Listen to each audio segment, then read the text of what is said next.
한동훈 대표 얘기가 나오면 어쩔 수 없이 이제 윤석열 대통령과의 연결고리 얘기가 되고 그렇다 보면 이제 정책으로 확산이 되는데 여하튼 이제 당 분위기만 다시 살펴보면은 말씀하신 대로 이제 정점식 전 정책위 의장이 정책통으로서 그렇게 뭔가를 기대할 만한 인물은 아니었다라는 평가를 하시면서도 친윤계에서는 계속해서 어떻게든 붙잡고 정책위장을 10개월 더 하기를 바랬던 모습인데 여하튼 낙마를 시키는 모양새가 됐어요. 그렇다면은 친윤계는 지금 불만이 조금 가득 차 있다 이렇게 볼 수 있습니다. 이 친윤계의 불만은 그겁니다. 그 한동훈 대표가 통합을 얘기를 했는데 예. 지금 당장 당 지도부가 9명이잖아요. 그 중에 자기 편은 가령 이른바 런닝메이트라고 하면서 네 명이라고 최고위원 보여졌어요. 진정호 예.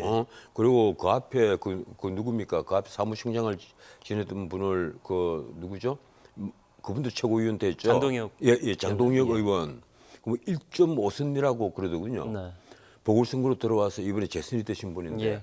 그러니까 사실은 최고위에 든 사람들 중에 중진들이 거의 없어요. 그리고 이쪽 친윤 쪽으로는 다 또 비례대표 초선들이란 말이에요. 그렇죠.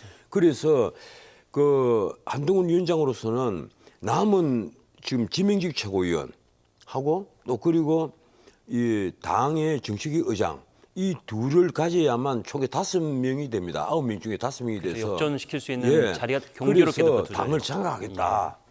근데 이걸 내놓고 해버리니까 네. 이게 문제가 되는 거예요. 예컨대 정점식 의원 같으면 그렇게 친윤 색깔이 높지도 않았는데 그걸 좀 품에 안고 가면서 자연스럽게 그리고 자기 임기 중에 어차피 물러날 사람이에요.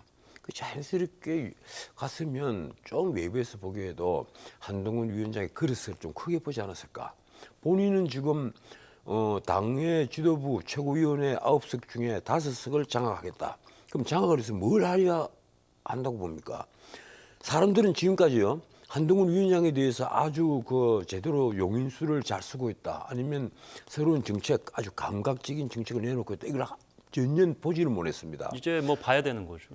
예, 지난 총선 기간 안에 제대로 된 어떤 정책을 제시를 하지도 못했단 말이에요. 그리고 인물만 하더라도 가령 김여지 의원 같으면 비례대표를 하면 한 분을 또 다시 비례대표로 할 정도로 네. 용인술에 있어서 공천이 아니고 사치를 했다. 네. 이런 비아냥까지 받고 있거든요. 그래서 이 한동훈 위원장의 앞길이 그렇게 밟지를 못한데 본인이 나는 좀 이럴 때 주변에 귀를 활짝 열어가지고 예.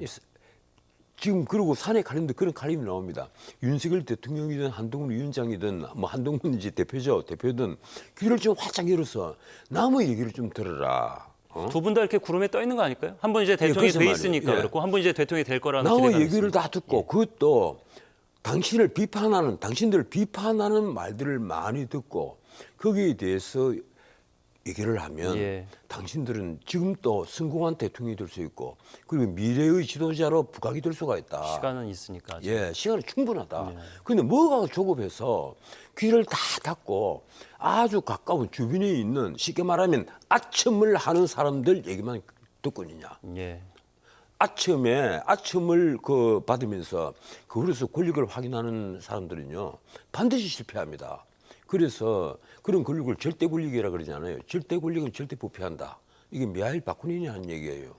절대 권력을 가지고 있으면 아첨을 좋아하는 사람들은 그런 스트롱맨들은 반드시 실패한다.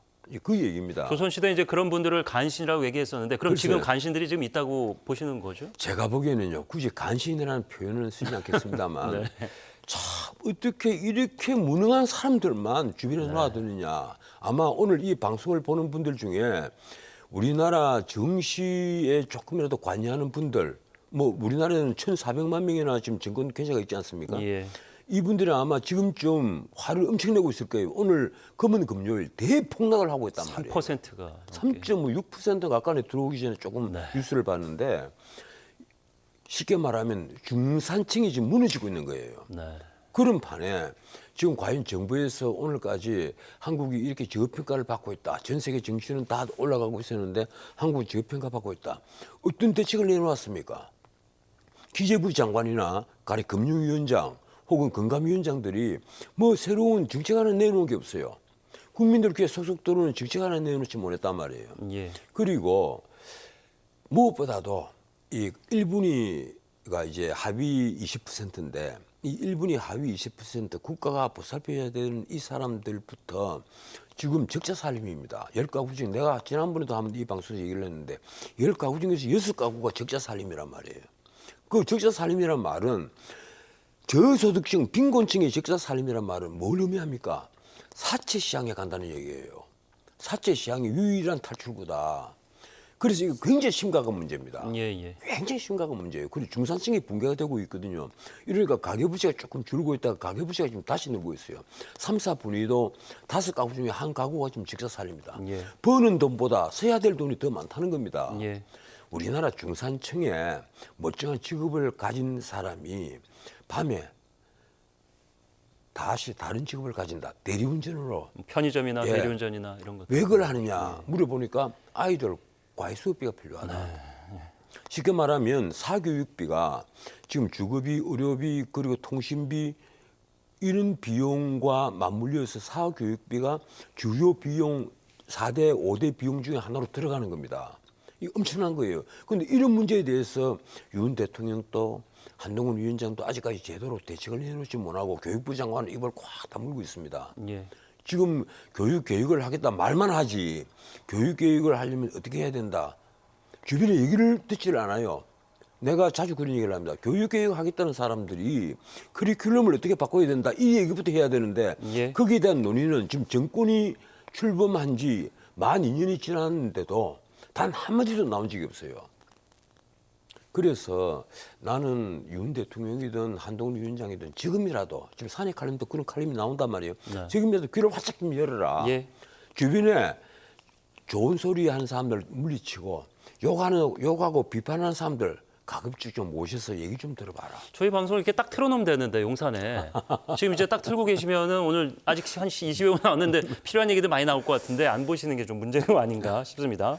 자, 여하튼 새 인선이 됐습니다. 김상훈 의원이 됐는데 4선이고 근데 들여다봤더니 이제 TK 지역 개폐색이 였다고는 하고 한동훈 대표가 임명을 했기 때문에 한동훈계로 해석은 일단 현재는 됩니다만 묘하게도 그 TK 지역 인사들이 최근 들어 여기저기서 좀 많이 어쩔 수 없는 건가요? 어떻게 생각하세요? TK의 사선 그리고 지난 공천에서도 뭐 별다른 잡음 없이 예. 많이 다시 공천을 받았거든요. 그래서 참 무난한 분이다 이거예요. 네. 김상훈 의원 이러면 사실 지금까지 우리가 TK에서 주목받는 중진들 이름이 거론되는 이름들이 많이 있었습니다만 그렇습니다. 예. 김상훈이라는 이름은 속 빠져 있었단 말이에요. 갑자기 수요. 네.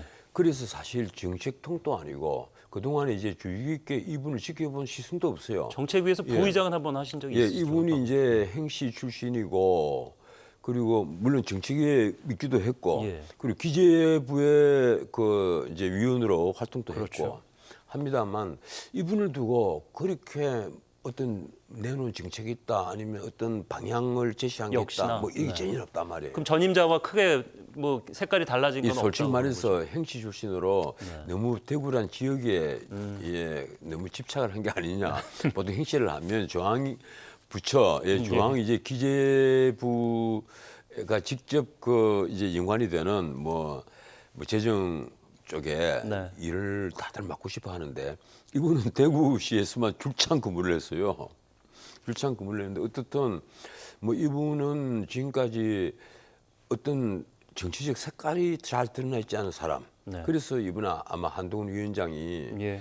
그 친윤 색깔도 없고 친한 색깔도 없지만은 이 김상훈과 같이 일을 하고 싶다 이렇게 판단을 했던 것 같아요. 앞으로 좀 지켜볼 일입니다. 지금까지 참 점잖게 있었지만 이 사람은 이제 뭐 혹시 모르죠. 그렇죠. 색깔을 이제 드러낼 수 강가에 있으니까. 낚싯대 들이우고 세월이 흘러가서 자기 시대가 오기를 기다린 분인지도 모르죠. 예. 그럼 뭐 그건 앞으로 지켜봐야 되겠습니다만 과연 그 정부 여당, 집권 여당의 그 정책통이, 정책위 의장이 네. 어떤 정책을 정리를 해서 승부수를 띄울 것인가. 예. 나는 이걸 참 기대는 큽니다. 왜 그런가 하면요. 지금 윤석열 대통령이 야당과 그 앞으로 큰 전쟁을 벌여야 되는데 예. 바로 싸워야 될 무기가 바로 정책이란 겁니다. 그런데 지금까지 뚜렷한 어떤 정책이 없었는데 네. 그 요번에 이재명 조국이 번개 모임을 하면서 한 말 있잖아요. 하는 게 없이 우리가 하는 걸 회방만 놓는다 이 비싼 얘기를 한단 말이에요. 잠시 후에 뭐 자세히 예. 들어보죠. 뭐 자기들 한 얘기는 탄핵이다 특검이다밖에 없는데 그걸 회방만 놓는다 아마 이런 예. 얘기일 거예요. 근데 어떻든 앞으로 그런 이제 야당의 이 방향과 이쪽 방향이 완전히 다르니까 예. 어떻게 방향 설정을 제대로 딱 한 걸 국민들에게 보여주느냐. 네. 주요 정책을 아마 10개 정도를 내놓는다면 그걸 어떻게 프로그래밍을 할 것이냐. 예. 저도 기대가 큽니다. 큰데 원래 기대가 너무 크면 실망도 크기 때문에 네. 조금만 기대를 하려고 애를 쓰고 있습니다. 알겠습니다.